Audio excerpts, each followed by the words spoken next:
नमस्कार आप सभी को। आज हम कंटेंट एनालिसिस या अंतर्वस्तु विश्लेषण का अध्ययन करेंगे। सामाजिक जीवन से संबंधित अनुसंधान का मुख्य उद्देश्य सामाजिक घटना की व्याख्या करना है। सामाजिक घटना की दो मौलिक विशेषताएं देखने को मिलती हैं। प्रथम, सामाजिक घटना की प्रकृति अधिकतर गुणात्मक होती है और द्वितीय जो हम देखते हैं कि घटनाएं अमूर्त होती हैं।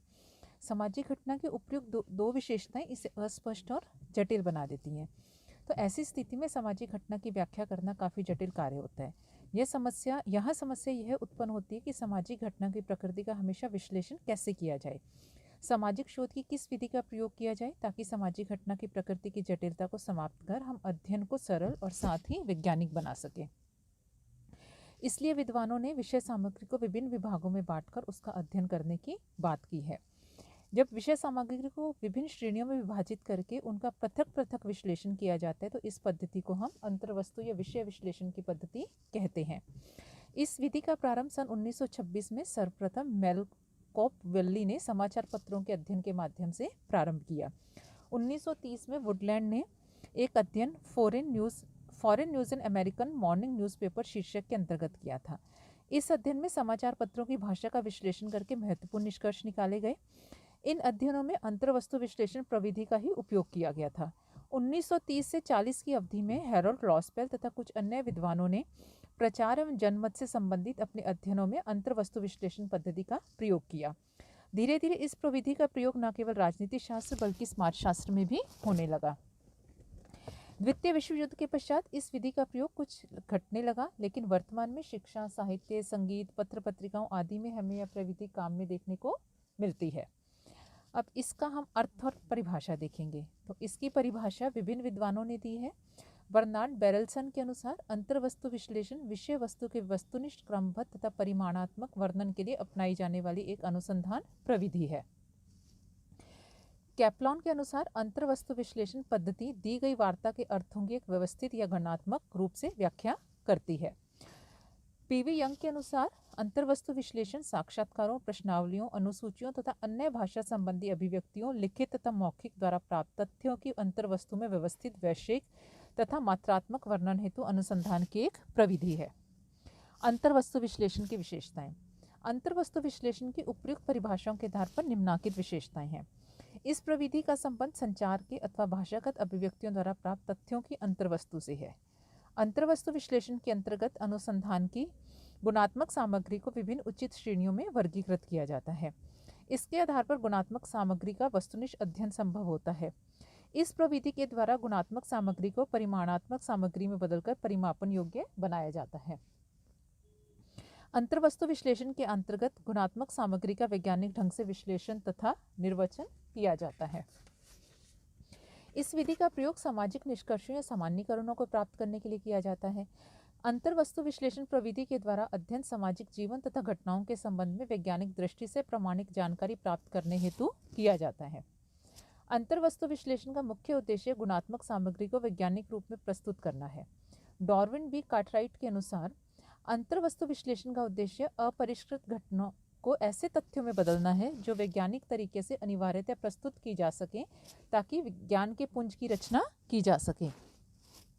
इसके उद्देश्य हैं गुणात्मक अध्ययनों को परिमाणात्मक रूप में परिवर्तित करना, गुणात्मक अध्ययनों को वस्तुनिष्ठ बनाना, गुणात्मक तथ्यों को परिमापन के योग्य बनाना, संप्रेषण के साधनों के अध्ययन को आसान बनाना, प्रचार के साधनों का विस्तार करना, वैज्ञानिक विश्लेषण एवं निर्वचन को सरल बनाना, व्यवस्थित सिद्धांत का प्रतिपादन करना, तथ्यों के आधार पर सामान्यीकरण करना। अब इसकी इकाइयाँ क्या हैं? अंतर्वस्तु विश्लेषण प्रविधि का एक महत्वपूर्ण अंश अनुसंधान तथ्यों के अंतर्वस्तु की इकाइयों का चुनाव करना है। इन इकाइयों के अनेक प्रकार हो सकते हैं, जैसे शब्द, वाक्य, अनुच्छेद, पात्र, मदेन, प्रसंग तथा स्थान व समय की माप आदि। जैसे इसकी अब हम व्याख्या करें तो प्रथम है शब्द। अध्ययन किए जाने वाले भाषण, लेख, संपादकीय या अन्य लिखित अथवा मौखिक सामग्री में कुछ विशेष शब्दों या प्रमुख प्रतीकों या आकृति को अलग अलग लिखकर गिना जा सकता है एवं उनके आधार पर उस अध्ययन विषय, भाषण तथा लेख के संबंध में महत्वपूर्ण निष्कर्ष निकाले जा सकते हैं। अमेरिका में आजकल समाचार पत्रों में छपी सामग्री में से कौन सा अंश कम या अधिक पढ़ा जाता है के संबंध में शोध कार्यों में शब्दों को ही इकाइयां मानकर अध्ययन किए गए हैं। वाक्य व अनुच्छेद। अंतर्वस्तु विश्लेषण में वाक्य, अनुच्छेद को भी अध्ययन की इकाई के रूप में चुना जा सकता है। वाक्य शब्दों का ही एक पुंज होता है जिसके माध्यम से किसी विचार प्रतिमान की प्रस्तुति होती है। पात्र उपन्यास, नाटक, कहानियाँ, सिनेमा, दूरदर्शन धारावाहिक आदि के पात्रों को नायक अंतर्वस्तु विश्लेषण की इकाइयाँ मानकर उनका अंतर्वस्तु विश्लेषण प्रविधि की सहायता से अध्ययन किया जा सकता है। मद अंतर्वस्तु विश्लेषण के लिए चुने जाने वाली इकाइयों में मद का विशेष महत्वपूर्ण स्थान है। यह मद एक लेख, एक उपन्यास, एक पत्रिका, एक कहानी, एक पुस्तक या एक भाषण आदि हो सकता है। स्थान तथा समय का माप समाचार पत्रों तथा पत्रिकाओं में या रेडियो कार्यक्रमों में विभिन्न विषयों के लिए कितना स्थान अथवा समय निर्धारित किया जाता है, इसको भी अध्ययन की इकाई माना जा सकता है। अंतर्वस्तु विश्लेषण की श्रेणियाँ। केवल अध्ययन की इकाइयों को चुन लेने मात्र से ही अंतर्वस्तु विश्लेषण के लिए आवश्यक तथ्य प्राप्त नहीं होते, जब तक कि इन इकाइयों को कुछ निश्चित श्रेणियों में विभाजित नहीं कर लिया जाए। अर्थात उन निश्चित श्रेणियों का निर्धारण जरूरी है जिनके अंतर्गत विषय सामग्री का वर्गीकरण करके उसका विश्लेषण किया जाए। अंतर्वस्तु विश्लेषण की जो श्रेणियां हैं उसकी दृष्टि से हम कुछ उदाहरण दे तो इस प्रकार है। विषय तथा इसके स्वरूप में अंतर के आधार पर विभेदीकरण हो। स्तर भेद यानी कोई शक्तिशाली कमजोर। मूल्य भेद जैसे मूल्य कई प्रकार के हो सकते हैं, जैसे हम धन संबंधी मूल्य हैं, आध्यात्मिक मूल्य हैं, भौतिकवादी मूल्य हैं, तो इस प्रकार हम मूल्यों के आधार पर वर्गीकरण कर सकते हैं। व्यक्तित्व भेद है, कोई व्यक्ति अंतर्मुखी होता है, कोई बहिर्मुखी होता है, कोई अहमवादी है, कोई परार्थवादी है, तो ये हम व्यक्तित्व के आधार पर भेद कर सकते हैं। सामग्री के स्रोत हैं, हिंदी, अंग्रेजी व उर्दू लेखकों की रचना, हिंदी साहित्य व उर्दू साहित्य आदि हम सामग्री के स्रोत के आधार पर वर्गीकृत कर सकते हैं। पात्र हैं, कथनों संबंधी भेद हो सकते हैं, विपरीत श्रेणियां हो सकती हैं, वर्ग भेद हो सकते हैं, कहानियों का वर्गीकरण हो सकता है। अब अंतर्वस्तु विश्लेषण के प्रमुख चरण, किन चरणों में कैसे इसका अध्ययन किया जाता है। तो पहला चरण है विषय से संबंधित तथ्यों का चुनाव। अंतर्वस्तु विश्लेषण का प्रथम चरण विषय से संबंधित उन तथ्यों को चुनना है जिनका अध्ययन हमें अंतर्वस्तु विश्लेषण प्रविधि द्वारा करना है। यदि समस्या से संबंधित तथ्य अधिक मात्रा में है तो हमें सीमित मात्रा में तथ्यों का चुनाव करने के लिए निदर्शन पद्धति का प्रयोग करना पड़ेगा। अध्ययन इकाइयों का चुनाव। तथ्यों के चुनाव के बाद दूसरा चरण अध्ययन की इकाइयों का चुनाव करना है। ये इकाइयां शब्द, वाक्य, अनुच्छेद, पात्र, स्थान तथा समय आदि कुछ भी हो सकती हैं। जैसे प्रेमचंद के किसी उपन्यास का चुनाव कर लेने के बाद हम यह तय कर सकते हैं कि अध्ययन की इकाई पुरुष पात्र होंगे। अंतर्वस्तु की इकाइयों का श्रेणियों में विभाजन। प्रत्येक समस्या से संबंधित विभिन्न चरों को ध्यान में रखकर अध्ययन की इकाइयों को विभिन्न श्रेणियों में विभाजित किया जाता है। प्रेमचंद के किसी उपन्यास के पुरुष पात्रों को नायक, सहनायक, खलनायक आदि श्रेणियों में विभाजित कर अध्ययन किया जाता है। श्रेणियों का परीक्षण।